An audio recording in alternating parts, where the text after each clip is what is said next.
Dulur Vektor, alhamdulillah semua alhamdulillah di pagi yang penuh barokah ini semoga kita semua diberikan oleh Allah keistiqomahan dalam belajar dan juga mengaji.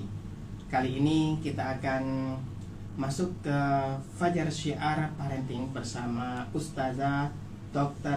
Haja Faiza Roshida, MKetrop, Master Kedokteran Tropis. Beliau adalah dokter juga da'iyah, public speaker yang membahas seputar persoalan perempuan, keluarga, generasi, dan kesehatan dalam Islam. Dulur Vektor, saya Ishak di sini akan menemani Anda di Fajar Syiar bersama narasumber kita Ustazah Dr. Haja Faiza Roshida, MKetrop, Master Kedokteran Tropis. Nanti Anda juga bisa bergabung dengan kami di 081234939390. Pertanyaan bisa Anda tanyakan melalui WhatsApp kita dan juga SMS. Baik Dulur Vektor, Anda juga bisa mengikuti kajian pada pagi hari ini melalui live Instagram Radio Vektor dan aplikasi Radio Vektor di Play Store. Baik Dulur Vektor, beliau sudah hadir di studio. Mari kita sapa bersama. Assalamualaikum warahmatullahi wabarakatuh, Ustazah. Waalaikumsalam warahmatullahi wabarakatuh. Alhamdulillah, bagaimana kabarnya hari ini, Ustazah? Alhamdulillah sehat, Mas Ishak. Alhamdulillah, semoga Mas Ishak dan keluarga juga Dulur Vektor semua yang menyimak perbincangan kita pada pagi hari ini dalam keadaan sehat walafiat. Amin. Diberkahi semua urusan kita dan dimudahkan, dimampukan kita semua melaksanakan tanggung jawab kita masing-masing. Amin. Mas Ishak. Amin, amin ya rabbal alamin. Semoga doanya juga kembali kepada panjenengan dan keluarga juga panjenengan. Amin, amin. Amin. Ustazah, kali ini kita akan membahas topik mengenai tren bullying. Apa pelajaran yang bisa kita ambil? Namun sebelum kita masuk ke dalam topik, mungkin ada yang perlu disampaikan, Ustazah? Ya, sepertinya ada yang kalau kemudian kita sebelum masuk ke topik, saya ingin memberikan atau menyampaikan pengumuman sebentar. Jadi karena ada banyak Dulur Vektor yang meminta begitu ya, atau menghubungi saya untuk meminta informasi tentang forum atau majelis yang membahas tentang parenting yang sifatnya runtut, yang sifatnya dari awal begitu ya, ibaratnya A sampai Z-nya tentang parenting Islam lah. Itu seperti apa. Nah, dan juga kemudian kalau ada peluang untuk kesempatan untuk bertemu dan berkonsultasi langsung mungkin dengan saya, saya sampaikan bagi dulur-dulur Vektor atau teman-teman yang menginginkan untuk mengikuti forum kajian parenting yang saya asuh, insya Allah ini ada forum atau majelis yang akan memulai baru begitu ya, memulai baru dari awal sampai akhir, insya Allah nanti kita akan baru mulai bulan depan ya. Jadwalnya itu tiap Selasa pagi kedua dalam tiap bulan, jadi 1 bulan 1 kali saja. Kemudian tempatnya nanti itu di masjid, salah satu masjid di perumahan di daerah Sidoarjo dekat rumah saya sana. Mungkin bagi Dulur Vektor yang ingin ikut hadir di situ, mungkin nanti bisa daftar dulu untuk mungkin bertanya juga tentang informasi lengkapnya. Silakan hubungi nomor 0857 319 33223. Bisa diulangi? Saya ulang lagi, ini nomor saya. Jadi kalau kemudian ada Dulur Vektor yang juga seperti mau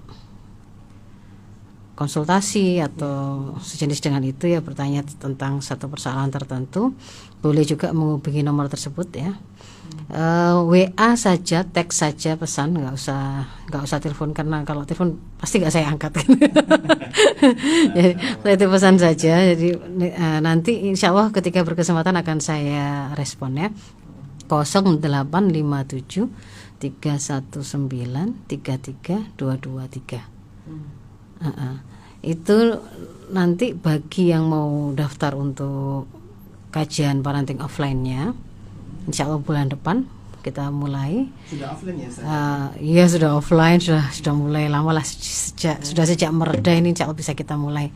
Tapi itu kebetulan kalau di tempat itu nanti masih baru kita mulai lagi dari awal ya, insya Allah ada di bulan depan itu.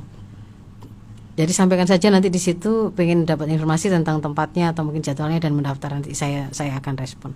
Saya sampaikan ke teman-teman panitia. Cuman karena tadi saya belum menyiapkan nomor teman-teman panitia, ya sudah, nomor saya dulu, enggak apa-apa lah. Ya, itu. Ya. Ini apa namanya? Suaranya ini kok seperti iya, ada ngiknya, betul ya. Terus jadi gimana ini? Agak-agak terganggu ya. Gak bisa hilang ya ini Mas Ishak ya. Ya oke. Baik. Itu mungkin Mas Ishak untuk informasinya. Ya, terima kasih Ustazah. Nanti bisa dihubungi nomor tersebut untuk informasinya ya Ustazah. Silakan. Banyak juga dari pendengar El Victor menginginkan sharing. Sharing ini penting karena memang kebutuhan. Apalagi berhubungan dengan keluarga. Monggo Ustazah, topik kali ini tren bullying, apa pelajaran yang bisa kita ambil? Iya. Jadi kalau kemudian kita bicara tentang bullying atau perundungan ya, akhir-akhir ini gak usahlah nunggu tahun-tahun sebelumnya ya Mas Ishak ya. Dalam beberapa hari-hari terakhir ini saja kita sudah mendapati ada banyak sekali beberapa peristiwa perundungan ya, yang perundungan hari ini tuh sampai pada level fisik dan hingga menghilangkan nyawa ya. Ya, dan pelakunya juga kalau kita lihat, kalau mungkin dulu yang sampai fisik sampai penghilangan nyawa mungkin kalau peristiwanya itu di level pendidikan tinggi kah ataukah di SMA kah gitu ya, tapi sekarang kan sampai SD, sampai anak-anak SD kan begitu kan ya. Jadi kemarin kita mendengar peristiwa ada seorang siswa SD di Bekasi yang kemudian sesak nafas karena diganggu sama teman-teman yang lebih tua. Sesudah itu ada juga siswa SD ya, umur 11 tahun di Tasikmalaya ya, dikatakan dia meninggalnya karena depresi karena mendapatkan perundungan dari teman-temannya, dan itu sebenarnya berulang. Cuman yang terakhir itu sangat ngeri kalau kita mendengar ceritanya ya. Jadi dia sampai diminta atau dipaksa untuk beradegan tidak senonoh dengan kucing begitu, lalu sambil direkam oleh teman-temannya, dan rekamannya itu kemudian disebar ke media sosial hingga akhirnya korban itu mendapatkan perlakuan buruk. Dia kemudian stres, depresi, tidak mau makan, sampai butuh dirawat di rumah sakit dan ternyata meninggal dalam masa perawatan di rumah sakit. Tapi setelah itu ternyata kemudian kalau ditelusuri kisah cerita sebelumnya itu katanya dia juga sudah beberapa kali mengalami kekerasan, gangguan dari teman-temannya begitu ya, dan dia tidak berani bercerita. Dan yang kalau nggak salah saya kemarin itu ya, kalau membaca itu yang anak STM apa ya? Ya, STM atau pokoknya sekolah vokasi lah, yang satu anak cowok dengan anak cowok yang lain begitu ya, itu memukul temannya sampai meninggal ya. Padahal katanya habis berselisih lalu sudah mau saling salaman gitu katanya kan. Ternyata pada waktu salaman itu ditarik sama pelaku lehernya, kemudian korban itu dipukul dengan keras dan ternyata meninggal seketika karena ketika dibawa ke rumah sakit sudah dikatakan tidak tertolong ya. Jadi kalau kemudian kita lihat hari ini itu kejadiannya di sekolah gitu loh. Peristiwa-peristiwa begitu itu bisa di sekolah, bisa kadang-kadang di rumah ya, di lingkungan rumah, atau bahkan kemudian di rumah itu sendiri, bukan sekedar di lingkungan pertetanggaannya atau di lingkungan sekitar sekolah, malah di dalam ruang-ruang kelas begitu ya. Malah yang dulu pernah ada itu kan yang dengan sapu ya itu kan di ruang kelas dekat kantor begitu ya, dekat kantor sekolah lah ya.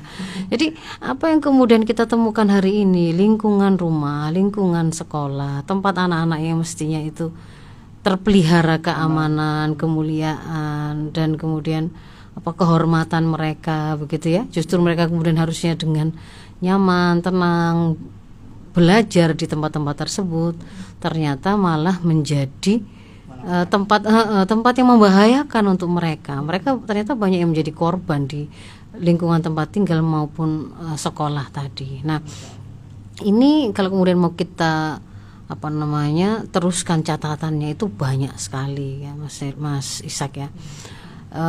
Komisi Perlindungan Anak Indonesia di 2021 mencatat ada 17 kasus perundungan di dunia pendidikan. Kasus terbanyak itu ternyata justru dialami oleh anak-anak SD.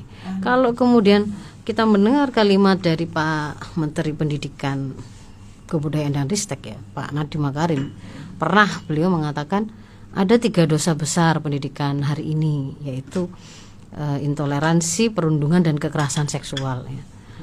Jadi beliau mengatakan memang perundungan ini sebenarnya kalau kemudian kita bicara gitu ya, kita bicara faktanya, itu siapapun bisa mengindra. Ada masalah itu, ada masalah perundungan itu memang di tengah-tengah anak-anak kita. Meskipun bukan perundungannya sifatnya fisik, yang tidak terlaporkan, yang tidak terdeteksi, yang mungkin kemudian tapi sudah cukup membuat anak-anak kita itu ternyata menjadi anak-anak yang terganggu kesehatan mentalnya bahkan gitu ya, tidak berani sekolah, tidak berani keluar, merasa hancur harga dirinya, tidak memiliki kepercayaan diri untuk melakukan sesuatu. Mungkin karena perundungan yang sifatnya verbal dan seterusnya itu bisa jadi jauh lebih banyak kan.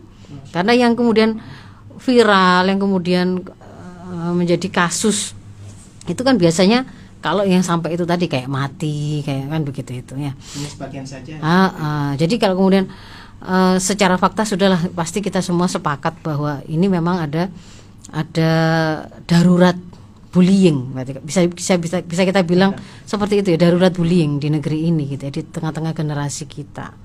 Nah, maka hari ini kita ingin mengangkatnya itu bukan semata-mata karena keviralan, tentu bukan, tapi karena ini adalah perkara penting yang terjadi di tengah-tengah masyarakat kita, anak-anak kita, yang kita tentu tidak ingin itu tetap ada, terpelihara begitu ya Mas Ishak ya. Tapi justru kemudian harus kita telusuri sebenarnya apa sih pelajaran yang bisa kita ambil dari tren bullying ini. Apa yang menjadi penyebab bullying ini kok jadi tren? Bullying kok jadi tren? Kejahatan tuh itu sebenarnya, kemaksiatan kok jadi tren itu bagaimana? Apa yang salah begitu ya? Sehingga kemudian kita bisa mengambil tindakan yang harusnya segera kita ambil untuk melakukan penghentian hal tersebut, mensolusi hal tersebut begitu. Nah, kalau kemudian kita bicara dari mana bullying ini berasal ya. Mikrofon suaranya ini Mas Ishak juga dengar ya? Oh ya sudah, berarti saya khawatir cuman saya enggak ya. Oh ya baik, berarti ini memang mohon maaf ini sahabat-sahabat yang sedang menyimak perbincangan kita kalau ada suara seperti ngik-ngik itu ya memang dari sini ya. Ya baik, kalau kemudian kita bicara dengan kasus perundungan ini atau bullying ini, siapa yang kemudian terlibat, dari mana munculnya ya? Coba kita telusuri satu-satu ya Mas Ishak ya. Yang pertama pasti ya dari sang anak itu, ya kan? Anak itu kan pelakunya kan ya. Nah, kan anak itu pelakunya. Nanti anak ini pelakunya ini harus kemudian kita untuk bisa mendapatkan penelusuran yang sahih terkait dengan siapa penanggung jawabnya, itu harus kita pilah itu anak itu kemudian berusia berapa ya. Karena kalau kemudian dalam konsep Islam sebelumnya disclaimer kita sampaikan bahwa ketika kita membahas parenting di sini, termasuk ketika mencoba mencari solusi atas persoalan bullying ini, kita menggunakan sudut pandang pisau analisa perspektif Islam memang, sehingga kemudian juga penawaran solusi yang kita lakukan juga dalam perspektif Islam. Kenapa begitu? Kalau kemudian ada yang bertanya kenapa begitu, satu, karena kita memang adalah Muslim ya. Keterikatan kepada syariah Islam itu adalah konsekuensi dari pengakuan keimanan yang kita lakukan. Nanti silakan itu dibuka itu An-Nisa 65, ayat-ayat tentang perintah untuk masuk ke dalam Islam secara kafah gitu ya, intinya itu adalah kalau memang kita ngaku mukmin ya mestinya memang kita itu kemudian mengambil jalan hidup Islam gitu ya, termasuk dalam menyelesaikan persoalan ini. Dan yang kedua, Islam yang kemudian kita temukan itu dengan kesengajaan, bukan tidak sengaja kita itu memilih jalan hidup Islam ini, sudah diberikan oleh Allah kesempurnaan ya. Di Al-Maidah ayat 3 sudah jelas disampaikan bahwa Islam itu sudah diridhoi oleh Allah untuk menjadi agama kita, dia sudah disempurnakan. Kalau ditambah dengan di An-Nahl 69, dia itu sudah diturunkan dalam bentuk yang tibyanan likulli syai', penjelas atas segala sesuatu, sehingga apa persoalan yang kita mau tanyakan itu sudah ada gitu, sudah ada, biar kita nggak trial and error, nyari ternyata nggak ketemu jawabannya. Nah, kita sudah dapat jaminan dari Allah bahwa apa yang diturunkan oleh Allah itu dalam bentuk syariah ini itu sudah tibyanan likulli syai'. Alkitab itu sudah diturunkan untuk menjelaskan segala sesuatu, termasuk persoalan-persoalan yang kita butuhkan solusinya. Nah, itu mengapa kemudian kita mengambil Islam. Nah, kalau kemudian kita bertanya kepada Islam, nah, para pelaku bullying ini itu ada yang anak-anak, ada yang anak-anak yang ghairu mukallaf, ada yang anak-anak yang mukallaf sudah. Bukan anak-anak berarti ya, sudah dewasa statusnya itu sudah dewasa. Mukallaf itu sudah terbebani hukum, dia sudah kemudian dia sudah berhak untuk diberikan pertanggungjawaban begitu ya, atas segala apa yang dia lakukan sendiri. Tidak bisa dia menyalahkan orang lain kemudian dia dianggap tidak punya salah apa-apa, itu tidak bisa. Sehingga kemudian tidak boleh dijatuhi hukuman pada mereka meskipun statusnya pelajar, meskipun statusnya mahasiswa, misalnya begitu kan ya. Karena kalau hari ini definisi anak itu bisa sampai umur 19 itu. Bisa sampai umur 19 itu kalau pakai aturan sekuler hari ini itu ya. Nah, kalau kemudian dalam Islam ada beda antara anak-anak yang ghairu mukallaf dengan dengan orang yang sudah mukallaf ya, yang sudah terbebani hukum. Kalau sudah terbebani hukum maka di situ berlaku hukum secara lengkap, secara sempurna sebagaimana orang dewasa yang lain. Jadi dia sudah diminta pertanggungjawaban atas apa yang dia katakan. Kalau misalnya dia mengeluarkan kalimat-kalimat bullying di situ, ejekan, olokan dan seterusnya, itu akan ada pertanggungjawabannya. Kalau kemudian dia melakukan gangguan dengan lisannya, dengan tangannya, dengan gesture isyarat yang kemudian dia lakukan begitu ya, atau kemudian dengan tindakan-tindakan fisik atau apapun itu dalam berbagai macam levelnya, semua sudah ada pertanggungjawabannya di sisi Allah, ada catatan amalnya kan begitu kan ya. Untuk yang mukallaf itu adalah akil dan baligh ya kan. Untuk saat ini, kalau secara fikih kan akil baligh itu adalah ketika ditandai dengan kematangan organ-organ reproduksi kan begitu kan ya. Yang kalau kita bisa melihat dari tanda-tanda seksual sekundernya yang terlihat di luar, misalkan kalau laki-laki itu nanti ada jakun, ada perubahan suara, ada perubahan tubuh ya yang lebih tegap dan seterusnya, ada ihtilam, mimpi basah kan gitu kan ya. Nah, kalau yang perempuan adalah sudah ditandai dengan menstruasi. Nah, itu dengan bergabung dengan akil. Akil itu adalah situasi di mana anak seseorang itu sudah memiliki kemampuan untuk mengakal atau berpikir. Ya. Pada waktu anak itu usia sekitar 7 tahun itu sebenarnya sudah masuk dalam mumayyiz. Dia sudah punya kemampuan untuk membedakan baik, buruk, benar, salah, perlakuan baik dan perlakuan buruk itu sudah bisa.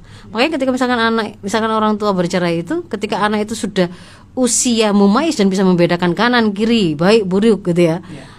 Itu dia boleh kemudian memilih mana yang mau dia ikuti, ikut bapaknya atau ikut ibunya, karena dia pada saat itu sudah bisa membedakan perlakuan baik atau buruk dari seseorang begitu kan ya. Dia sudah bisa membedakan, mumayyiz, tamyiz itu orangnya mumayyiz. Nah, kalau kemudian mumayyiz ini sebenarnya dari sisi potensi kan berarti dia sudah punya kemampuan untuk berpikir, tinggal kelengkapan sakofah yang dia punya untuk menafsiri setiap peristiwa yang dia punya. Semakin dia lengkap pemahaman-pemahaman yang dia punya, ilmu-ilmu yang dia punya, maka dia tentu saja kemampuan mengakalnya akan lebih bagus kan begitu kan.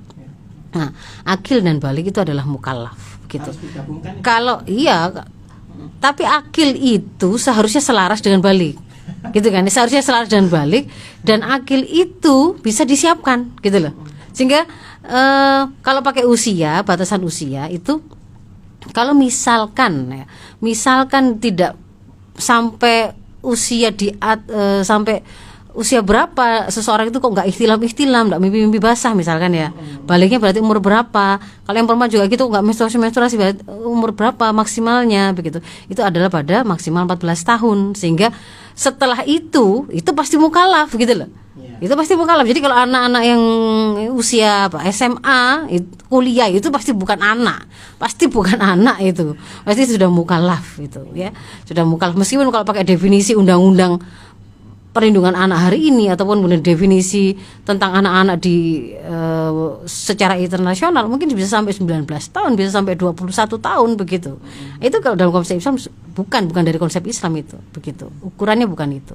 Nah, itu dari sisi pelaku ya anaknya ya.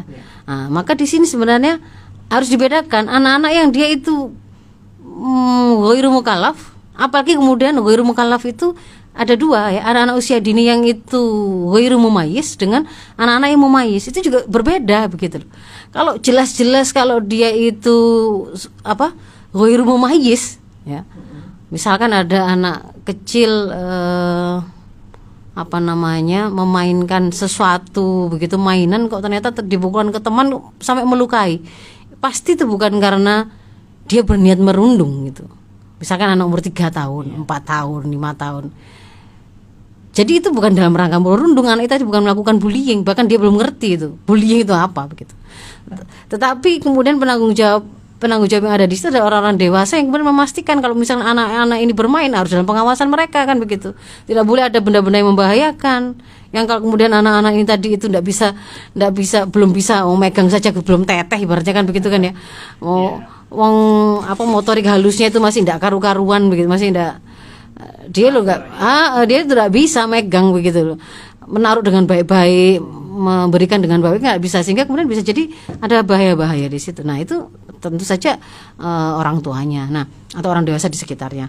Sekarang kita lihat itu dari sisi pelakunya kan begitu kan. Maka kemudian kita telusuri di sini bisa kita lihat kenapa kemudian kok ada anak yang sanggup melakukan itu berjamaah lagi, ya, kan gitu kan ya, bersama-sama lagi, ngajak teman lagi. Maka di situ ada kita paham bahwa perilaku seseorang itu sebenarnya dibentuk oleh pemahaman yang dia punya. Ya kan? Perilaku seseorang itu dibentuk oleh pemahaman yang dia punya. Pemahaman yang dia punya itu ditentukan warnanya seperti apa oleh informasi-informasi, pengetahuan-pengetahuan, sakofah-sakofah yang dia gunakan untuk menafsiri sesuatu.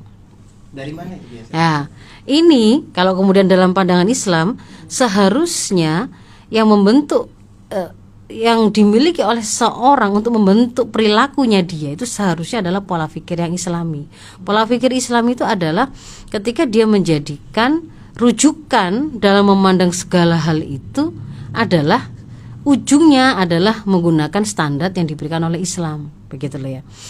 Tentang halal haramnya, tentang baik buruknya, tentang terpuji tercelanya.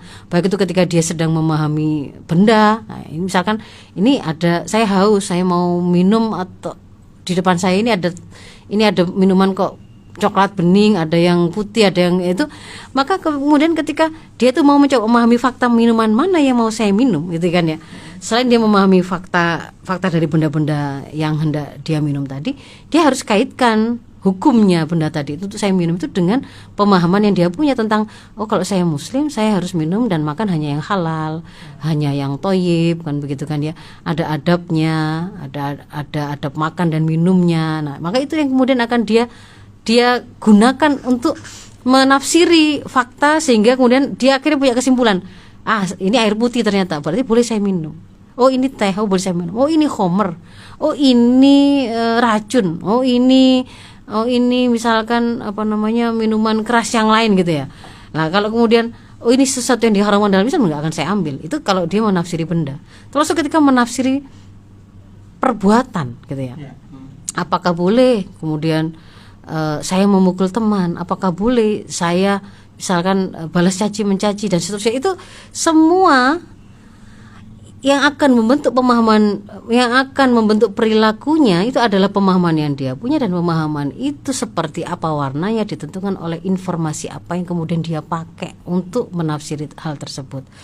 Kalau benar yaitu yang kemudian disandarkan kepada akidah Islam, maka nanti pemahamannya akhirnya juga menjadi pemahaman yang Islami, pemahaman yang benar. Maka amalnya pun ketika kemudian dikaitkan atau diikat dengan pemahaman itu akan menjadi pemahaman yang akan menjadi amal yang benar. Tapi kalau misalkan salah, misalkan begini, salah itu informasi yang dia punya, informasi itu tidak harus diajarkan di sekolah gitu ya. Tapi dia itu bisa dapat itu dari misalkan dia melihat sinetron. Dia lihat di sinetron itu setiap kali bicara tentang anak muda yang keren gitu ya. Anak muda yang keren itu adalah anak muda yang misalnya kalau ini anak SMA itu yang cowok itu wajahnya good looking, penampilannya perlente, mungkin dia punya kendaraan yang keren gitu ya. Kemudian pacarnya banyak. Kemudian dengan anak-anak yang dibilang kurang keren itu dia menghina, dia punya geng, misalnya begitu kan ya. Dia punya geng. Termasuk kalau kemudian ada yang dirasa mengganggu dia, kemudian gengnya itu akan melakukan kekerasan atas nama si anak ini tadi, misalnya begitu. Itu bisa menjadi informasi pada diri anak-anak kita. Oh, enak ternyata ya. Kalau jadi anak yang paling keren itu ternyata begitu. Dan boleh-boleh saja ternyata membuli begitu, merundung, memukuli, mengeroyok kan begitu. Orang teman-teman yang lain yang kurang keren, salahnya sendiri kok nggak keren kan, berarti kayak begitu. Terus juga dia akan belajar ternyata pacaran nggak ada masalah, malah keren itu keren gitu loh. Ada titik. Trek-trekan sampai kemudian kalau perlu marah-marah sama orang tua yang minta dipenuhi, dibelikan motor yang bisa dia predeli untuk trek-trekan, itu juga keren. Nah, itu dia belajar dari mana? Dari informasi-informasi dia terima. Kan begitulah, informasi itu dia jadikan sandaran misalnya begitu untuk menentukan dan membentuk pemahamannya. Ya tentu salah pemahamannya. Pemahaman yang salah yang menentukan amal yang salah kan begitu. Nah, maka di sini kalau kemudian mau kita telusuri itu dari mana? Dari mana anak-anak itu mendapatkan pemahaman yang kemudian akhirnya melahirkan perilaku yang salah itu.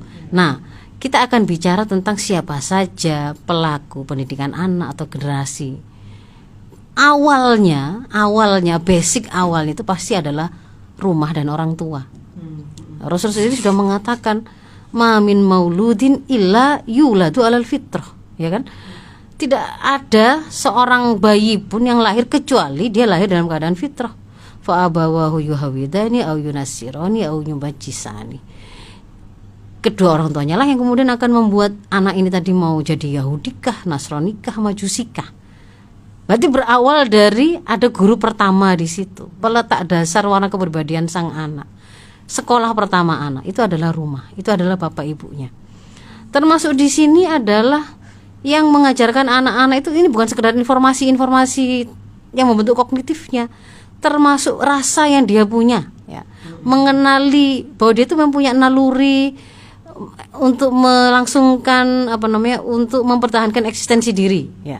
Naluri ghoriza bako, dia suka dipuji, suka mendapat pujian, suka kekuasaan. Ini kalau pada orang dewasa penampakannya bisa cinta jabatan, cinta harta, cinta kedudukan. Nah, ini kalau pada anak-anak mungkin ya dia suka menjadi orang yang dianggap hebat gitu ya, anak yang dianggap keren, yang disukai oleh teman-temannya. Nah, jadi primadona, jadi rebutan, misalnya begitu. Jadi anak-anak yang dianggap pengaruhnya paling bagus, paling besar, misalnya begitu. Nah, itu persoalan mengenali ghoriza, dan kemudian anak-anak ini memiliki pemahaman yang benar tentang ghoriza tersebut, bagaimana cara pemenuhannya. Kalau kemudian seorang anak tidak pernah kemudian dia diajarkan tentang membela diri, misalkan ya, membela diri. Jadi setiap kali dia itu misalkan bermain, dia kan punya mainan. Ada ada teman lain yang juga kemudian menginginkan mainannya. Kan wajar kan kemudian bisa jadi ada rebutan, ya kan? Nah, naluri anak-anak tadi yang punya ghoriza bako tadi, yang satu dia pengen itu kok bagus ya, kan dia ingin memiliki. Nah, naluri dari sang anak yang memiliki barang tadi sama, dia juga punya ghoriza bako. Ini punya saya kok direbut, kan gitu kan ya. Nah, sama-sama karena berada naluri. Tetapi bagaimana, bukan nalurinya yang salah gitu loh. Tetap dia itu menciptaan Allah, tetapi bagaimana kemudian anak-anak tadi itu belajar mengenali, oh ini ternyata adalah perasaan yang akan buat dia itu sedih ataukah senang, ini ini rasa nyaman, ini rasa disayang, ini rasa dihargai gitu ya. Itu yang mengajarkan orang tuanya. Termasuk bagaimana memenuhi kebutuhan-kebutuhan akan perasaan tersebut, itu juga orang tuanya ya, orang-orang yang mengawali tadi. Nah, termasuk di situ misalkan kalau seorang anak misalkan sejak awal dia tidak pernah diajari bahwa kalau misalkan dia itu direbut barangnya, dia tidak suka dan gitu, atau dia kemudian tiba-tiba dipukul temannya, dia merasa tersakiti. Tapi yang kemudian diajarkan oleh orang tuanya adalah sudah, kasihkan, suruh ngalah terus benar begitu ya. Tanpa kemudian dia dikenal bahwa sebenarnya dia punya hak loh. Saya kan harus aman, tidak boleh kemudian sampai ada yang menyakiti saya, tidak boleh ada yang membahayakan saya kan, tidak boleh ada yang mendorong saya, tidak boleh ada yang memukul saya, tidak boleh ada yang kemudian menghina saya. Dia tidak diajari itu, tetapi sudah, kasihkan saja, pinjamkan saja kan gitu, terus-terusan sampai kemudian akhirnya membentuk pada dirinya itu sebuah persepsi tentang oh ternyata kalau ada orang yang melakukan sesuatu yang tidak baik menurut saya, yang tidak nyaman untuk saya, yang benar itu adalah ngalah gitu. Satu sisi itu akan memunculkan sebuah mentalitas yang tidak tepat pada waktu saat dibutuhkan untuk dia itu fight. Dia tidak akan fight kalau seperti itu. Dia dipukul temannya langsung menerima. Padahal siklus perundungan itu terjadi ketika ada anak yang merasa kuat, kemudian dia melakukan perundungan pada orang yang dirasa itu lebih lemah, kemudian yang lemah itu membiarkan. Tidak ada satu keberanian sedikit pun, tidak ada sebuah perlawanan sedikit pun. Itu kemudian membuat siklus itu semakin terulang lagi. Ketika terulang, yang satu si korban semakin merasa memang aku ini sangat lemah, tidak bisa apa-apa, pokoknya memang ini nasibku begitu. Yang satunya semakin merasa di atas angin, jadi semakin mengulang lagi.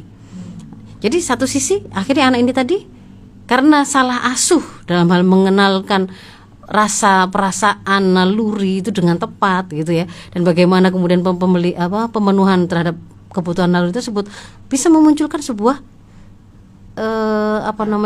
karakter mental yang seperti itu yang tidak tepat. Satu sisi yang satunya tadi, yang ketika kemudian dia melakukan tadi itu ya, karena karakternya mungkin dia merasa lebih berani, dominan gitu kan ya, dia merebut tapi tidak pernah diingatkan, sudah biarkan yang namanya anak-anak, maka dia juga tidak akan merasa bahwa ini salah gitu. Dia bahkan mendorong temannya sampai nangis, dia bahkan merebut ini juga ternyata juga dibolehin, maka dia akan merasa oh dengan cara seperti itu dia bisa mendapatkan apa yang dia butuhkan, apa yang dia inginkan. Kan dia ingin itu kan, memiliki segala sesuatu, memiliki ini, memiliki itu. Nah kemudian ini dibolehkan. Nah maka itu juga akan membuat sebuah mental yang tidak sehat juga, tidak benar juga. Berawal dari situ juga. Sebelum nanti kemudian ada perjalanan untuk membentuk pemahaman. Nah kan akil tadi kan proses juga. Penanaman kemampuan berpikir itu kan nanti sambil jalan. Tapi naluri itu juga berpengaruh begitu loh. Ya kan? Jadi nggak semata-mata karena hanya diajari secara kognitifnya, tetapi ketika dia tidak dibesarkan dengan proses pemenuhan terhadap naluri-naluri yang benar di awal fase kehidupannya, itu juga bisa memunculkan karakter anak yang suka membuli, suka memaksa, suka tidak mengenal empati. Ada yang kemudian melahirkan anak-anak yang sejak awal juga bermental kalah, bermental tidak mungkin melawan, tidak sanggup melawan kan begitu. Dan itu akhirnya akan ketemu di dunia nyata nanti itu menjadi sesuatu yang memunculkan peluang terjadinya bullying tadi dan melestarikan bullying itu tadi begitu ya. Itu awalnya. Tapi kalau kemudian kita telusuri lagi ke semakin dalam perjalanan pertumbuhannya begitu kan ya. Maka sebenarnya amal tadi kan tetap harusnya bisa dikoreksi dengan pemahaman.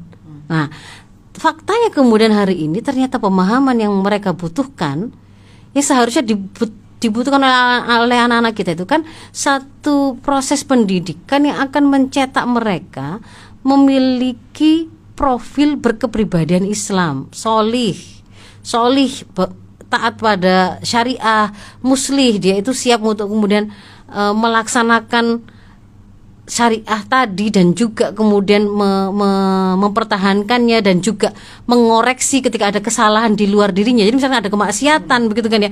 Jadi dia tidak hanya solih sendiri tapi dia juga muslim. Dia akan berusaha memperbaiki. Dia tidak rela misalnya ada temannya kok ngolok-ngolok seperti itu dengan temannya yang lain. Dia kalau dia tuh paham bahwa dia sudah terbentuk karakter solih dan muslihnya tadi, maka dia akan berani untuk kemudian mengingatkan temannya yang sewenang-wenang tadi. Atau mungkin melaporkan ke orang yang dianggap lebih mampu, atau mungkin kemudian mencari pertolongan. Itu ada keberanian untuk mengoreksi situasi salah gitu loh. Itu karakter yang seharusnya dimiliki oleh anak-anak kita. Dan proses pendidikan itu berkesinambungan mulai dari rumah, lalu kemudian ketika mereka diperkenalkan dengan guru-guru lain dan tempat-tempat sekolah lain, yaitu sekolah formal begitu. Maka kurikulumnya berarti harus membentuk profil tersebut sampai kemudian pada level pendidikan tinggi, sampai kemudian juga sekolah besar anak-anak kita atau generasi kita. Sekolah besar anak-anak kita itu adalah bukan sekolah tetapi masyarakat, lingkungan. Nah, di situ berarti berpadu juga penerapan hukum-hukum yang lain oleh negara, misalkan sistem media. Apa sih film-film yang boleh diproduksi, yang kemudian tayang di TV-TV, yang tayang di YouTube, yang tayang di sosmed dan seterusnya. Bagaimana mekanisme yang dimiliki oleh negara untuk menjaga generasi dari hal-hal yang merusak. Anak-anak kita itu tidak belajar tentang friend with benefit, ya. Mau habis ya, baik. Saya lanjutin sebentar. Anak kita tidak belajar tentang bagaimana keseruan atau enaknya melakukan gonta-ganti pasangan zina seperti kucing komplek itu dari sekolah, enggak, tentu tidak. Tapi justru dari apa yang ada dia di tengah-tengah masyarakat sebagai tempat sekolah besarnya mereka. Maka disitulah kemudian ada peran amar ma'ruf nahi mungkar oleh masyarakat, ada peran negara sebagai pemilik kekuasaan untuk menerapkan aturan yang benar dan menjaga dengan menjatuhkan sanksi bagi mereka yang melanggar. Nah, kalau kemudian kita lihat hari ini para pelaku bullying ini itu semuanya dihantam anak-anak, misalnya begitu. Tidak ada efek jerah sama sekali. Kalau anak-anak memang dia tidak ada yang namanya hukuman atau sanksi dari negara, tetapi takdib semacam sanksi dalam rangka pendidikan oleh orang tuanya, oleh gurunya, itu dibolehkan sebelum anak-anak mukallaf. Tapi kalau setelah mukallaf itu dia seperti orang dewasa yang lain. Sama seperti dia akan dijatuhi hukuman oleh negara begitu. Karena itulah orang tua dan para pendidik ini akan berusaha untuk mempersiapkan anak sebelum mukallaf. Memang dia itu sudah memiliki pemahaman yang dia butuhkan untuk menjalani hidup dengan tepat. Mungkin itu dulu ya Mas Ishak ya, ini sudah dikode-kode ini. Baik, kita lanjutkan nanti setelah baik. Dulur El Victor, menarik sekali pembahasannya mengenai tren bullying kali ini bersama Ustazah Haja Faisha Rosida. Anda juga boleh bergabung nanti di 081234939390 setelah jeda berikut ini.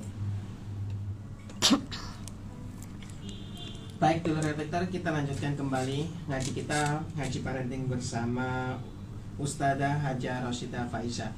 Ustazah, sudah ada yang masuk pertanyaan yang pertama ini. Apa boleh masuk? Iya, semoga pertanyaan. Ini mengenai dari mana ini, Ibu siapa? Tidak, Ibu Indah ya, dari Ibu Indah. Assalamualaikum Ustazah. Waalaikumsalam. Kebetulan anak saya ini sejak dari SD bahkan sampai SMA sekarang sering kali jadi bahan bully.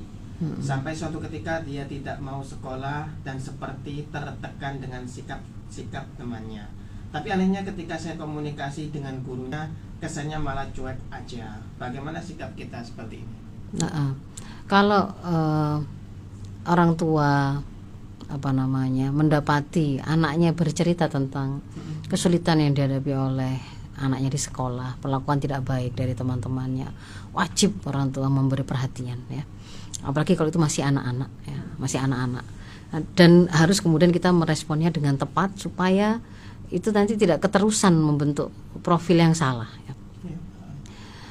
Di antara yang kemudian harus sudah terbentuk pada anak-anak kita pada waktu dia sebelum masuk ke usia mumayyiz atau sekolah formal usia SD misalkan begitu ya, sebelum masuk ke situ, di antaranya sudah mulai terbentuk itu kan tentang profil diri, gambaran tentang profil diri, labeling bahwa saya itu anak yang berharga, saya itu anak baik, saya itu anak soleh, saya itu anak hebat, saya itu anak yang disayangi oleh orang tua saya itu anak yang disayangi oleh semua orang. Tidak boleh saya itu kemudian diperlakukan semena-mena oleh siapapun, sebagaimana saya juga tidak boleh memperlakukan semena-mena orang lain. Nah, itu tuh maksudnya seperti itu tuh harus sudah mulai tertanam. Ya kan, tertanam ketika misalkan setiap anak itu kemudian melakukan kebaikan kan, oh pinternya, berarti dia pinter kan gitu kan. Nanti karena dia akan ketemu dengan situasi di mana dia mungkin digoblok-goblokan oleh orang lain gitu kan, bisa jadi kan. Ada orang yang mengatakan, oh kau goblok, kau ini begini begitu, misal begitu, yang dijelek-jelekan lah atau kemudian direndah-rendahkan. Tapi ketika kemudian dia di rumah, dia itu sudah terbiasa sebelum itu terbangun profil hebatnya. Memang dibangun itu oleh pendidikan pertama, itu sudah mulai membangun profil itu begitu. Kamu itu anak soleh, diciptakan oleh Allah itu tidak main-main. Kata Allah itu fi ahsani taqwim, dalam bentuk yang paling sempurna begitu kan ya. Mata yang lengkap begini itu hebat. Itu keren gitu loh. Itu namanya ganteng, itu namanya cantik begitu. Jadi ketika kemudian ada orang yang kemudian menghinanya, kemudian persoalan fisik misalkan, oh kok matanya begini, matanya sipit, oh matanya besar, oh bibirnya tipis, bibirnya ini, rambutnya kriwul atau misal begitu ya, maka dia sudah mengerti bahwa itu kan ciptaan Allah.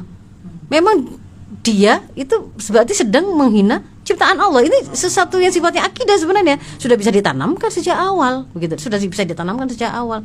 Termasuk ketika nanti semakin dia besar, kita kan sudah mulai bisa memberikan pemahaman yang sifatnya mulai abstrak. Misalkan inna akramakum indallahi atqakum. Oh, sebenarnya yang keren itu bukan anak-anak yang dia itu sudah punya HP, dibelikan oleh orang tuanya HP. HP-nya ada gamenya apa, atau sepedanya mereknya apa, dia punya mainan apa, sama sekali tidak hebat, nak. Tidak hebat. Kalau kata Allah itu orang yang paling baik, yang paling mulia, yang sama Allah itu diposisikan tuh paling bagus, paling tinggi itu yang paling takwa. Yang paling takwa itu yang gimana? Yang paling nurut sama Allah. Disuruh sholat, oh dia ternyata yang paling rajin sholat. Keren. Kamu keren, kamu hebat, selalu sholat 5 waktu. Coba temanmu bagaimana gitu. Kalau mereka tidak melakukan sholat itu, berarti kalah hebat sama kamu. Meskipun dia mengolok-olok kamu begini gitu ya, misalnya yang jelek-jelek begitu, yang kita mungkin tidak biasa menirukan dan tidak bisa mendengar itu, kita katakan itu nggak membuat kamu jadi jelek, karena sesungguhnya Allah yang lihat, Allah yang tahu. Semua orang yang baik juga ngerti anak baik itu seperti apa.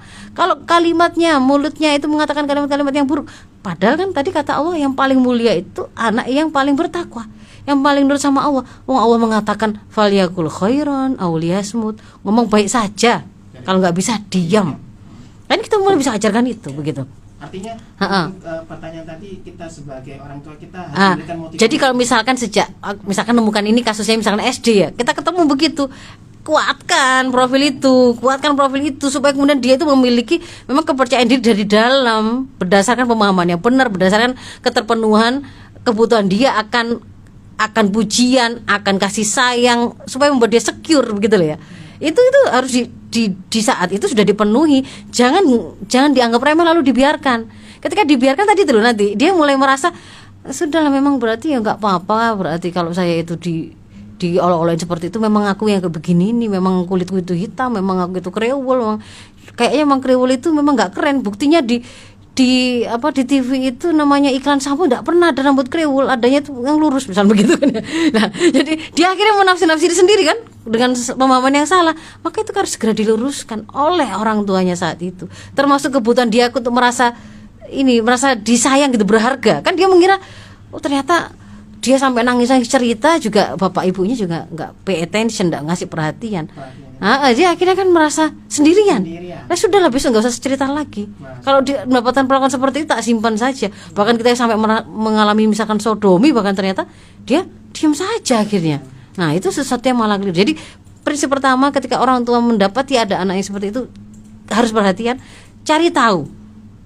Kalau memang kemudian ternyata memang dari penelusuran tadi itu kita menemukan, oh ternyata anak saya yang terlalu over sensitif gitu ya, terlalu lemah, temannya sih nggak sampai membuli, cuman dia ternyata dia yang ternyata terlalu lebay dalam melihat fakta itu. Kita bisa menunjukkan kepada dia bagaimana tafsiran atas satu peristiwa tadi, misalkan begitu. Tapi kalau misalkan ternyata dalam penelusuran kita menemukan, oh iya ini ada yang tidak tepat, ini temannya ini ada yang salah ini begitu, maka kalau seperti itu kita ajari anak kita melawan, karena itu untuk membuat dia itu memiliki kemampuan untuk memenuhi naluri mempertahankan dirinya dengan benar. Ya. Kalaupun misalkan nanti itu dia dalam keadaan punya kemampuan fisik, bahkan bisa silat, badannya kuat untuk kemudian melawan, tapi kemudian dia tidak memilih melawan pada satu saat nanti misalkan begitu. Tetapi itu bukan karena dia lemah gitu loh. Jadi diajari untuk melawan dulu. Mau kemudian ternyata dia hari ini tuh dia itu sangat, misalkan fisiknya tuh jauh lebih kecil begitu ya, tapi keberanian itu harus muncul. Nggak boleh ada yang menendang kamu, nak. Nggak boleh ada yang kemudian memukul kamu padahal kamu nggak melakukan apapun, itu nggak boleh. Wong kata Allah itu semua tubuh kita ini itu diciptakan dengan penuh kemuliaan, nggak boleh ada yang mencederai. Kalau ada yang melanggar, misalkan dia satu gigi sampai dirontokkan, itu loh bahkan boleh diminta ganti giginya tadi itu di luka yang sama, misalkan begitu. Jadi ini nggak main-main, nggak boleh ada yang menyakiti kamu. Jadi kalau kamu ada yang melakukan seperti itu, ingatkan, hei, jangan lakukan begitu ya. Kamu harus sampaikan, kamu harus dengan sekeras yang kamu bisa, kamu harus tunjukkan bahwa kamu tidak menerima itu. Kalau kamu lakukan seperti itu lagi, begitu ya, aku mau laporkan ke guru atau kemudian sampaikan ke orang tuamu, orang tuaku akan ke rumahmu dan seterusnya, itu harus ditunjukkan bahwa dia harus melakukan perlawanan. Nah, di situ dia paham bahwa dia harus melawan. Satu saat misalkan kemudian dia itu punya kemampuan yang lebih daripada musuhnya tadi, dia lalu kemudian memilih untuk tidak melawan tapi mempertahankan mengendalikan diri. Itu karena kontrol, karena pemahaman, bukan karena ketakutan. Saya tidak melawan karena saya nggak mungkin menang. Nah, itu tidak boleh begitu. Nah, nanti semakin besar begitu kan ya, semakin besar itu akan kontrol terhadap perilaku itu akan diambil alih oleh pemahaman. Pemahaman. Lah hari ini yang kemudian juga membentuk pemahaman anak-anak kita sampai membentuk mindset dia tentang mulia tidak mulia, keren tidak keren, itu sangat bersifat materialistis karena yang sedang mendominasi, yang menjadi atmosfer lingkup kehidupan kita kan kehidupan sekuler yang kapitalistik begitu loh. Kapitalisme. Kapital jadi ide yang menjadikan kapital sebagai penentu baik buruk, halal haram, terpuji tercela, keren tidak keren, itu kan ukuran-ukuran yang sifatnya sangat materialistis gitu. Nah, itu yang kemudian juga harus kita selalu kuatkan untuk membuat anak-anak itu punya pemahaman yang benar begitu deh. Jadi keren itu bukan kalau kamu trek-trekan liar, balapan liar lalu menang. Kamu punya pacar di setiap kecamatan itu ada catatan pacarmu, rekam jejakmu, bukan. Kalau itu keharuman itu tidak ada kekerenan sama sekali di sana. Jadi kayak begitu itu harus terus dilakukan begitu. Begitu. Jam 8 sudah habis. Ya, itu untuk yang harus dilakukan begitu ya Bu ya. Saya kira bagaimanapun juga untuk menyelesaikan secara tuntas persoalan bullying ini tadi dikembalikan kepada pelaku yang bertanggung jawab atas pendidikan generasi itu tidak hanya orang tua, tidak hanya rumah. Di situ ada sekolah, di situ ada masyarakat sebagai sekolah besar, ada sekolah yang harus kurikulumnya itu memang membentuk anak-anak yang berkepribadian Islam yang kuat, ada masyarakat yang peduli, yang nggak cuek, yang melakukan amar ma'ruf nahi munkar, setiap kali ada melakukan kemaksiatan, ada yang melakukan kerusakan harus segera diluruskan, dan ada negara sebagai penanggung jawab utama yang dia bertanggung jawab untuk menerapkan aturan yang benar dan menjaganya dari setiap orang-orang yang melanggarnya, yang merusaknya. Saya kira itu mungkin yang bisa kita bahas hari ini karena keterbatasan waktu. Mohon maaf kalau ada kekurangan dan hal yang kurang berkenan. Afu minkum ihdinas siratal mustaqim. Assalamualaikum warahmatullahi wabarakatuh. Waalaikumsalam warahmatullahi wabarakatuh. Masya Allah. Terima kasih Ustazah atas ilmunya. Baik dulur Al-Fiktor, memang semua organ dari negara, baik dari keluarga, masyarakat maupun negara juga pun mempunyai kendali juga dalam mengatur kehidupan kita semua. Tapi yang terpenting bagaimana kita membangun dan menanam profil Islami yang memang sudah diajarkan oleh Rasulullah SAW dan juga Allah Subhanahu Wa Taala di dalam Al-Quran sebagai prinsip utama. Oleh karena itu tidak henti-hentinya kita sebagai orang tua harus mempunyai peran dalam membentuk karakter anak. Baik dulur Al-Fiktor, terima kasih Anda sudah mengikuti kajian pada pagi hari ini. Mohon maaf yang tadi menelpon maupun yang mengirimkan pesan karena memang keterbatasan waktu. Mohon maaf yang sebanyak-banyaknya. Insya Allah kita akan ketemu lagi di minggu keempat di hari Kamis Insya Allah, karena memang 1 bulan 1 kali. Terima kasih dulur sudah mengikuti. Mohon maaf, saya Ishak. Wassalamualaikum warahmatullahi wabarakatuh. Waalaikumsalam.